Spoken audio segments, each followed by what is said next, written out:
Sir రేపు keyboard competition ఉంది కదా సార్, దాంట్లో మేము ముగ్గురం పార్టిసిపేట్ చేస్తాం సార్. రే సన్నాసులారా, కీబోర్డ్ ఒక్కడే ప్లే చేస్తాడరా. ప్రిన్సిపల్ దగ్గర నా పరువు తీద్దాం అనుకుంటున్నారా? మూసుకున్నానే కీబోర్డ్ ప్లే చేస్తారంట.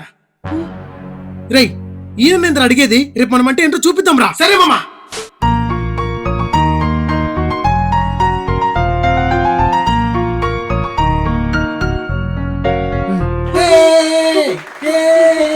భార్గవ్ నువ్వే విన్.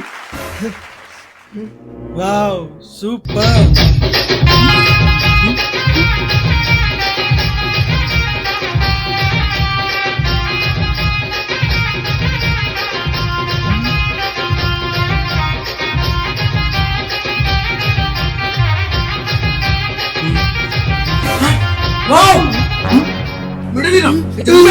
మీరే విన్ను.